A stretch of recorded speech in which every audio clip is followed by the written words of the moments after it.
Block Congress committee अध्यक्ष देवीलाल मटोरिया जी हमारे साथ मौजूद है।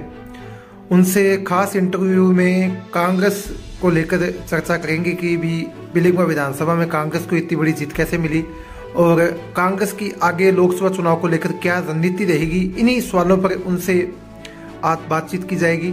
मटोरिया जी, पहले सवाल आपसे यही है कि पीलीभीत विधानसभा में 10 सालों के बाद कांग्रेस का वनवास खत्म हुआ है और कांग्रेस को 55,000 से अधिक वोटों के साथ जीत प्राप्त हुई है, तो इस जीत में किस किस फैक्टर ने किस रूप में काम किया, थोड़ा सा विस्तार से बताइए।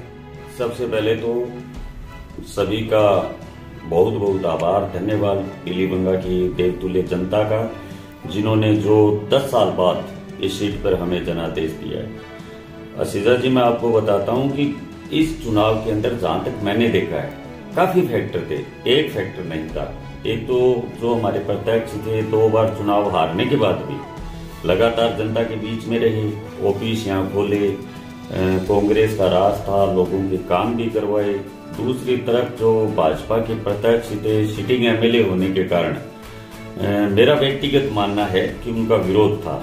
तीसरा एक जो मुख्य कारण कर्मचारियों का भी रहा, ओपीएस जैसे मुद्दे को लेकर जो कर्मचारी वर्ग ने सहयोग किया और कुछ जो मूल ओबीसी को जो टिकट दी गई, मुख्य जो मेरा मानना है सूरतगढ़ से, उसके बाद में लगातार पूरे जिले के अंदर आप देखिए कि एक हवा बनी थी और एक अच्छी जीत की ओर हमें लेकर गई।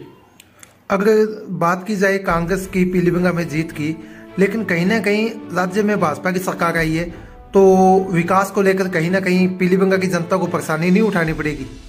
देखिए, निश्चित रूप से एक राज ना होना बहुत बड़ी बात है, क्योंकि जब तक पार्टी का राज हो और सिटिंग एमएलए हो तो बहुत बड़ा फर्क पड़ता है। लेकिन यदि काम कराने की आपकी दृढ़ इच्छा है, काम करने का जज्बा है, तो एक एमएलए के पास बहुत बड़ी ताकत होती है, क्योंकि पूरी विधानसभा का नुमाइंदा होता है। कोशिश करेंगे कि जनता के हक की लड़ाई के लिए यदि हमें सड़क पर संघर्ष करना पड़े तो भी करेंगे। और जो जन कल्याणकारी योजनाएं गहलोत साहब की थी, उम्मीद करते हैं नए मुख्यमंत्री जी को सबसे पहले तो मैं बधाई देता हूं और उम्मीद करते हैं भजन लाल जी से, उनकी कैबिनेट से, कि वो जन कल्याणकारी योजनाओं को जारी रखेंगे। क्योंकि आदरणीय देश के प्रधानमंत्री नरेंद्र जी मोदी ने भी कहा था, मंच के ऊपर कहा था कि हम राजस्थान सरकार की जो योजनाएं गहलोत साहब की है उनको हम बंद नहीं होने देंगे। तो उम्मीद करेंगे कि हमारी योजनाएं धरातल पर वैसी की वैसी चले। वहीं अगले सवाल की बात करें तो अभी हाल ही में आप कांग्रेस प्रदेश अध्यक्ष गोविंद सिंह डोटासरा से मिलकर आई हैं, उन्हें अपनी सीट पर जीत की बधाई भी आप देख के आई हैं। आपने पीलीभीत सीट को लेकर भी अपना फीडबैक उनको दिया इतनी बड़ी जीत को लेकर, तो डोटासरा जी ने भी पीलीभीत को लेकर क्या मैसेज आपको दिया? देखिए, गोविंद सिंह जी डोटासरा ने, जो हमारे कांग्रेस के सभी पदाधिकारी है, कार्यकर्ता है, जिन्होंने इस बार मैंने देखा है कि वास्तव में 25 साल के राजनीतिक कैरियर में मुझे पहली बार देखने को मिला कि प्रत्येक हमारा कार्यकर्ता विनोद गोठवाल बनकर चुनाव के मैदान में था और बड़ी मेहनत की है। तो आदरणीय डोटासरा जी ने सबको बधाई दी और वो भी कह रहे थे कि बहुत शानदार जीत पीलीभीत से आई है। इसके लिए मेरी तरफ से पीलीभीत के सभी हमारे कांग्रेस के कार्यकर्ताओं को जिन्होंने मेहनत की, उनको बधाई आप जरूर दीजिए। और थोड़े दिन बाद प्रदेश अध्यक्ष का प्रोग्राम भी रावतसर के अंदर हम बनाने जा रहे हैं, ताकि वो भी कार्यकर्ताओं की मीटिंग में सबको धन्यवाद दें। वहीं देवीलाल जी, अगर अगले सवाल की बात की जाए तो श्रीगंगानगर हनुमानगढ़ दोनों जिलों में कांग्रेस ने बेहतरीन परफॉर्मेंस दी है। लोकसभा क्षेत्र के रूप में देखा जाए तो पार्टी आगामी लोकसभा चुनाव को लेकर क्या रणनीति बनाएगी जिससे कांग्रेस को विधानसभा चुनाव में जो लोकसभा सीट में फायदा मिला है वो आगे लोकसभा सीट में कैसे बरकरार रखा जाए? देखिए, निश्चित रूप से, क्योंकि बीकानेर संभाग के अंदर यदि हम देखें तो गंगानगर और हनुमानगढ़ दोनों जिलों के अंदर कांग्रेस ने बहुत ही शानदार अपनी परफॉर्मेंस यहाँ दी है।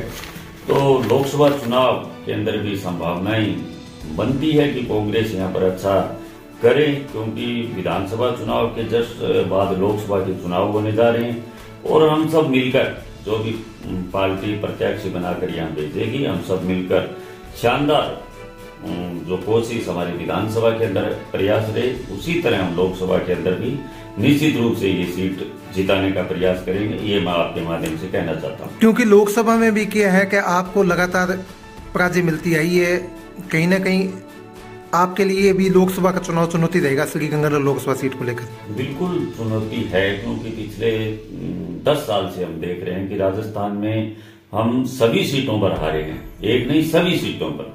तो निश्चित रूप से चुनौती है, लेकिन इस बार संभावनाएं हैं, क्योंकि विधानसभा के अंदर प्रत्येक सीट पर कांग्रेस ने अच्छा काम किया है। यदि हमारे कई प्रत्याशी हारे भी हैं तो वो कोई बहुत बड़ा मार्जिन नहीं था। तो निश्चित रूप से लोकसभा चुनाव के अंदर हम अच्छा करने का प्रयास करेंगे।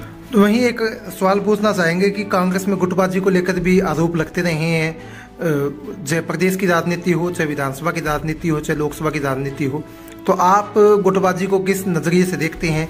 और कहीं ना कहीं लोकसभा चुनाव के रूप में क्या ये गुटबाजी कांग्रेस को नुकसान नहीं पहुंचाएगी? निश्चित रूप से हर कार्यकर्ता की अपनी एक भावना होती है, वो उसको टिकट मिले वो भी चुनाव लड़े, लेकिन टिकट एक होती है, टिकट एक को मिलती है। उसके बावजूद जहां तक मैंने देखा है कि इस बार कांग्रेस ने बड़े शानदार मैनेज के साथ चुनाव लड़ा। सब कार्यकर्ता एकजुट होकर, हमारे पदाधिकारी थे जो टिकट मांग रहे थे वो भी चुनाव मैदान में बिल्कुल हमारे साथ में रहे और बड़ी मेहनत की है। और इसी तरह हम लोकसभा चुनाव में भी मेहनत करेंगे। और ये गुटबाजी थोड़ी बहुत देखिए वो भावना होती है, नाराजगी होती है, थोड़े दिन नाराज भी रहते हैं, लेकिन बाद में सब पार्टी के लिए काम करते हैं और ऐसा आगे भी हमें देखने को मिलेगा। वहीं अगर राहुल सर की लोकल राजनीति की बात की जाए तो आपका पंचायत समिति में कांग्रेस का प्रधान नहीं है, तो आगामी वक्त में ही पंचायत समिति के चुनाव आने हैं सबसे बड़े के रूप में, तो उसको लेकर आप क्या देखते हैं? क्या कांग्रेस रिपीट कर पाएगी? देखिए निश्चित रूप से ये जो पंचायत समिति राहुल सर का ब्लॉक है, यहाँ पर कांग्रेस के लिए बहुत संभावनाएं रही है, पहले भी रही है। मैं आपके माध्यम से विश्वास दिलाता हूं कि जिस तरह से कांग्रेस ये विधानसभा चुनाव लड़ी है, क्योंकि आधी पंचायत हमारी नौहर से भी आती है, नौहर विधानसभा से, और वहां भी कांग्रेस ने अच्छा परफॉर्मेंस किया है और यहां भी किया है। तो निश्चित रूप से इस बार प्रधान हो चाहे हमारा जिला प्रमुख अब भी है और आगे भी रहेगा, क्योंकि जन कल्याणकारी योजनाएं जो गहलोत साहब ने दी है निश्चित रूप से वो छाप छोड़ कर गई है आम लोगों पर। और आगे भी कांग्रेस पार्टी निरंतर जो लोगों की समस्याएं हैं, राज हमारा नहीं है, लेकिन फिर भी संघर्ष करेंगे, लोगों के जो भी काम होंगे उनके लिए पूरे प्रयास करेंगे, प्रशासन के ऊपर दबाव बनाएंगे ताकि आमजन के काम हो।